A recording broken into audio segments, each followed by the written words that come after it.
It is arguably the most prestigious prize in motorsports. Born in 1904, the American Powerboat Association Gold Cup has endured the test of time. The Gold Cup was already 7 years old before they ran the first 500-mile race at a place called Indianapolis. The Gold Cup is the World Series and the Super Bowl all rolled into one sun-drenched summer weekend. If Mantle or Musial, Star or Sayers had chosen boat racing as their profession, the Gold Cup would have been the one they really wanted. This is the crown jewel Lombardi or Stengel would have used their profound preparation and crafty coaching to win. It is the insatiable hunger to capture the cup that fuels the spirit of virtually every unlimited hydroplane driver. Its untarnished tradition began in New York when daring drivers attempted to tame the rough and rugged Hudson River. An assortment of boats, different shapes and sizes, lumbered through the water. Quite a contrast to the dazzling unlimiteds of today that skim across the surface. In 1904, the Standard zoomed to victory at the blinding speed of just over 23 miles an hour. The huge hull was 59 feet long and 8.5 feet wide. The next chapter of fascinating Gold Cup history focuses on the yeoman accomplishments of Garfield Wood. The Gray Fox roped together 5 consecutive Gold Cup victories with a win in Minneapolis in 1917. Wood posted his most impressive win in 1920. In the final 30-mile heat, Wood piloted the Miss America around the 5-mile course at a whopping 70.4 miles per hour, a record speed that stood until 1946. Over the years, the boats have changed. Styles have charged onto the water only to fall from the racing fraternity after aging too swiftly and competing too slowly. Successful drivers became synonymous with the sport. In 1956, Bill Muncie surged onto the racing scene and ignited a career that still burns bright in the memories of most hydroplane fans.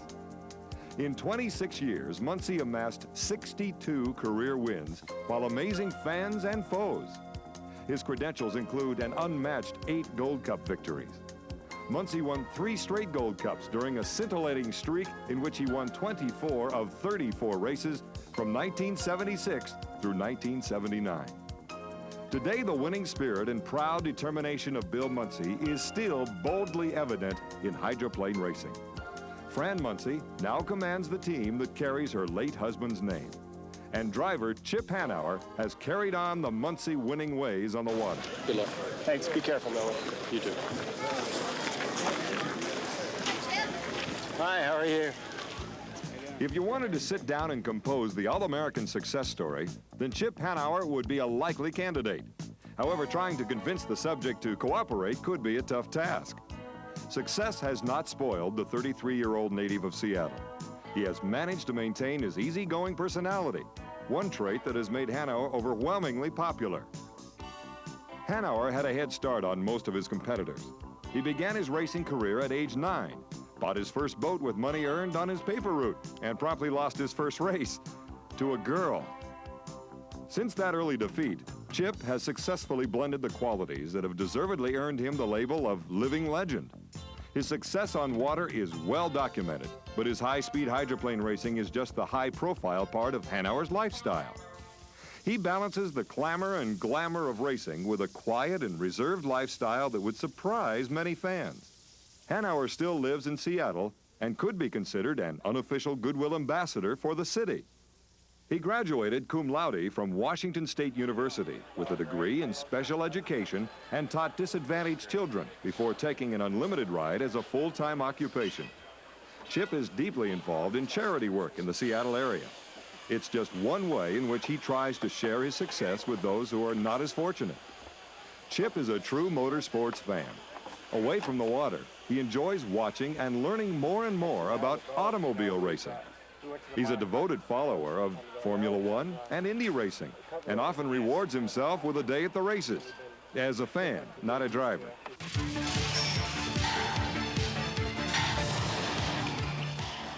Away from the high-tech world of hydroplane racing, Chip has a variety of interests. Riding his motorcycle and athletic involvement occupy most of his free time. He keeps in shape year-round by working out and running. Hanauer strongly believes you cannot be mentally and emotionally fit if you're not physically fit. His interests and attitudes make him just an average guy, with only one exception. Chip Hanauer's Sunday afternoon drive is at 200 miles per hour.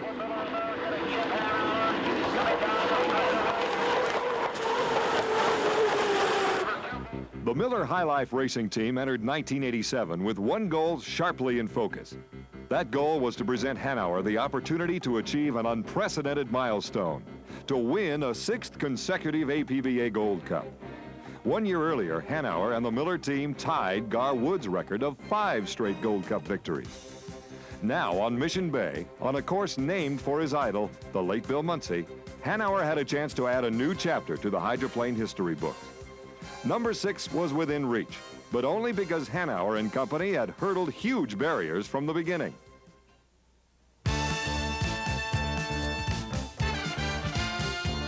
In 1982, Chip followed in the footsteps of Bill Muncie, taking over the Atlas Van Lines ride following Muncie's death in October of 1981. His first Gold Cup victory came in Detroit, the Yankee Stadium of boat racing. For Hanauer and hydroplane fans everywhere, an electrifying victory delivered by daring driving and initiating even the timid to racing's ragged edge. The reaction from Hanauer convinces you that one Gold Cup victory would have been enough. A self-satisfying feat. Yet this race seemed to be a reward for a rising star and a tribute to a fallen friend. Yes, one Gold Cup win would have been enough. But instead, this astounding victory became the initial stride on a walk into motorsports history. Hanauer repeated his remarkable Gold Cup win the following year in Evansville, Indiana. 1983 was the last year a piston-powered boat grabbed the gold. In 1984, Hanauer tested turbine power for the first time. Success came slowly, but patience paid off with Gold Cup number 3 in Tri-Cities, Washington. In 1985, Miller High Life debuted as the new sponsor for Bill Muncie Industries. This time, Hanauer had to defend the coveted cup in his own backyard, Lake Washington in Seattle. He convincingly carried the Miller colors to victory. The first Gold Cup for Miller High Life, the 4th straight for this reigning hydroplane hero. 1986 brought the Gold Cup back to Detroit and a daring battle with the stubborn Detroit River. Again, the Miller team manufactured a path to glory. Gathering momentum after a season-opening nightmare in Miami, the Miller High Life team sent Hanauer to work with a proven performer. Hanauer conquered the competition and subdued the savvy Detroit River to match the mark Gar Wood chiseled out 65 years earlier.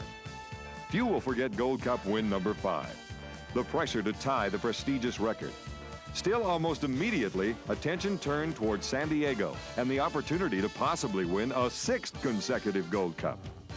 5 Gold Cup victories in 5 years.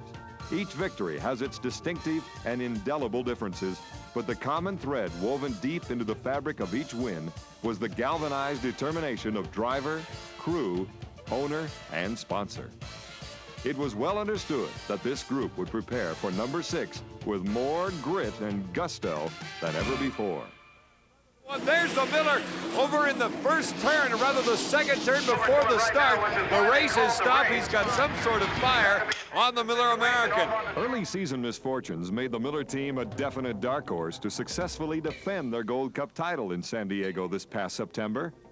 But once again, swift work on land made Hanauer the fastest on the water.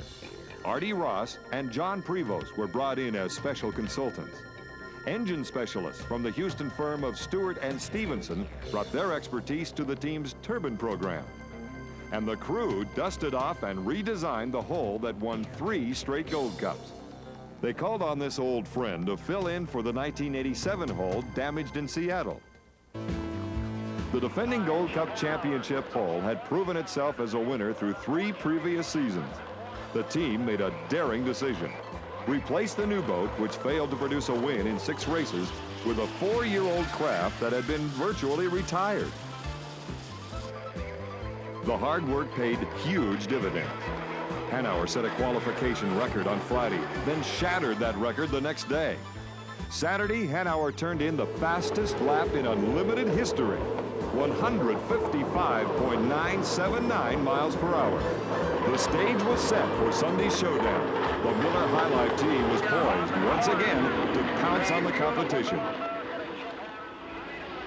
sun ever so low. Here come 5 boats, and it looks at this point the Oh Boy Alberto George Woods is not there, not on a plane at the 1-minute gun. Here they come again. Todd Yarling with a great start, again all alone in the middle of the field. Down the main straightaway in first place, Miller American with Chip Hanauer back a ways, again trying to find clear air and clean water. Steve? If Todd Yarling is ever going to win a Gold Cup, Don, this is his chance right here. The saltwater, a bit of an equalizer. It gives him advantage over the turbine boats. He made a tremendous start. He's the first boat to turn left, and there he goes up the backstretch. A young man from Hanover, Indiana. You can bet he's excited right now. Ron Snyder out of Madison, Indiana in second place. You can see, on the outside, here comes Chip Hanauer. He's moved into second place, staying out in the clear air. Fans in the pits, fans all around San Diego, heavens, the country for that matter. And now Hanover's taken first place here on lap number 1 going into the second turn, Steve. Chip has the lead, at least for the moment, but remember, Todd Yarling on the inside, Don, running a much shorter race course. Chip is way outside.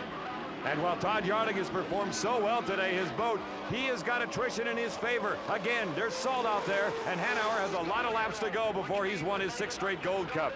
Coming down, here comes the Kenny Toyota, Jack Schaefer. Look at this. Oh, my goodness, the Miss Madison and Ron Snyder. I hope he's all right. Looks like he's okay, but there's oil all over the boat. He's done for the day as the Miller goes on to turn number 1. It is remarkable the way this boat is performing. We have never seen a turbine run like this on saltwater, Don, in Miami and San Diego. It simply hasn't happened, and I know Chip is going to want to give a lot of credit to the Stewart and Stevenson guys up from Houston helping with the turbines. That's Charlie Lyford, one of the crew members for the Miller. Hanauer won his 5th straight last year, and now only Gar Wood is the man standing next to him. He won his 5th back in 1921. He could win his 6th today, that being Hanauer in the Miller American. You could cut the tension right now with a knife among those crew members, Don. Their driver has done his job. Chip has put the boat out front. They know that if they have done their job and it stays together, the impossible dream becomes possible. The crew anticipating it now. Chip Hanauer, after struggling throughout 1987, a national champion in 85, missing the national championship by 31 points in 1986, coming down the main straightaway. Move over Gar Wood, who won 5 straight back in 1921. The winner of his 6th straight Gold Cup, Chip Hanauer in the Miller American. Hanauer went on to add the Las Vegas Silver Cup to his list of wins. Chip Hanauer now has 25 career victories, tying him for 2nd on the all-time list. Only Bill Muncie has won more unlimited hydroplane races than Chip Hanauer.